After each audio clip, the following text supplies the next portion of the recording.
Hello? Dall'Italia ci dicono che la connessione è aperta. Ehi. Siamo in video e audio. Se è vero, fate la X.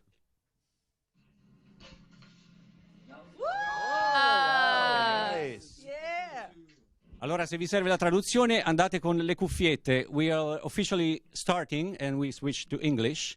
And so, dear Italian journalists, that's me.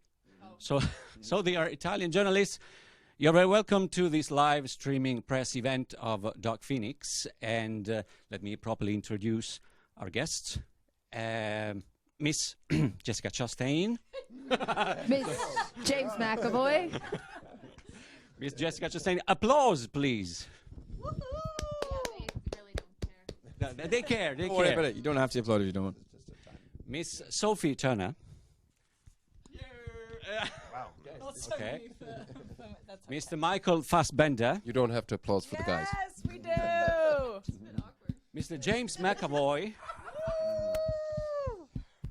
Mr. Simon Kinberg.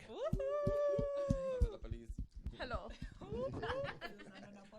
We have already questions booked from a couple of people, and we have a question from probably, if I am well informed, from Elena Balestri.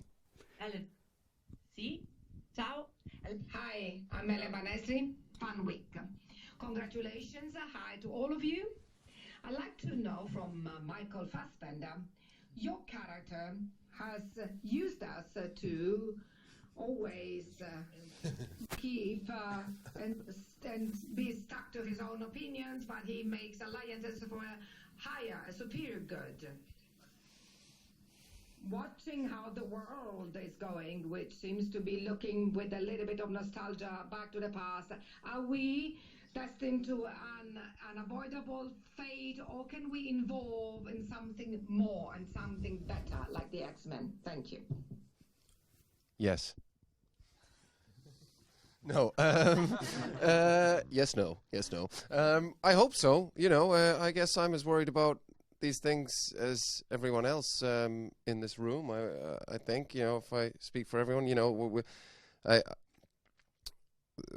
guess we should always remember that, you know, X-Men was written in the civil rights era, and this idea that the central character is Jean Grey, the most powerful mutant is a woman, and the whole sort of theme around this story, you know, yes, it's a fantastical universe and it's a comic book world, but at the core of it is this concept of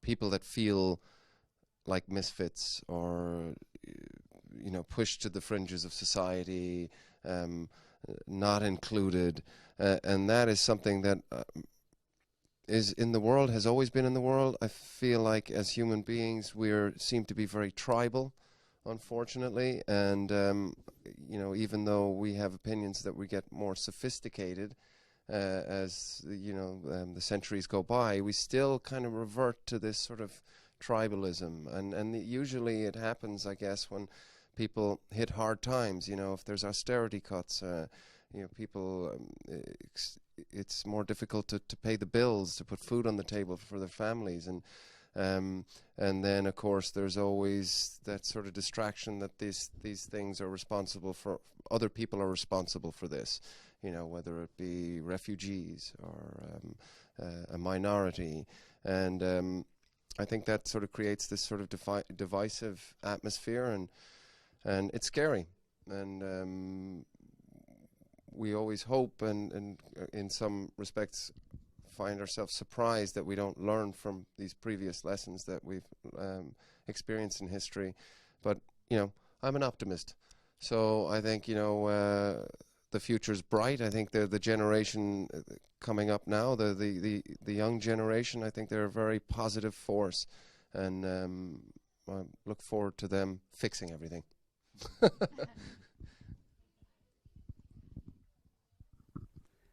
Okay, I believe the next journalist is Paolo Travisi, right? Paolo, come on, Paolo. Watching internet porn. Morning to all of you. I have a question which I'm asking to Sophie Turner and Jessica Chastain. Michael Fassbender has already partly mentioned that it seems to be quite new for the X-Men genre that it is a woman having such a big and strong power. Is it probably the symbol and a sign of a change, and a change not only within the movie but also a change within the Hollywood cultural industry? My question is to both of you. What do you think of this and this superpower, this new power that Sophie Turner's character has, could open up new scenarios within X-Men? Exactly because Jennifer Lawrence's character at the point says, we women do everything. These should be called X-women and not X-men. Thank you. Well, anything to get us out of the kitchen, I guess. Also in the kitchen, I like cooking. No, I'm kidding. It's wonderful to kind of be a part of a movie where not only is Jean Grey at the forefront of this movie and the most powerful mutant, but also she's not only just the protagonist, but also the antagonist, and she's an incredibly flawed and well-rounded human being who I think is an accurate representation of what a woman really is. And also we get this wonderful thing of the antagonist also is empowering Jean as well, Jessica's character, and it's wonderful to have these two females in these scenes together, kind of one empowering the other despite being the villain. In terms of whether or not Hollywood is changing, I don't like to give that much credit to the studio system because I think they could have done things like this a long time ago. I give the credit to the audience because I think an audience is responsible for films like Black Panther and Wonder Woman and Captain Marvel and now Dark Phoenix. An audience has made it very clear what they want to see, and they want to see storytelling and heroes that represent all heroes. One thing that I'm really excited by in this film is it explores in some sense female rage, which you don't really see in cinema or in media. There's been, I guess, a stereotype of women, to be looked at as these delicious little candies, and not that we actually have, that we could have some darkness, and without the darkness you don't have the light. So I think there's something very freeing about that, and especially with all these women marches that are happening all over the world, I'm hoping that a lot of people will connect with it. That is true, isn't it? It's like if a guy is sort of difficult or strong, it's like, well, he's a strong character. Whereas if a woman is, she's trouble. It's like, it is, it's true. Yeah.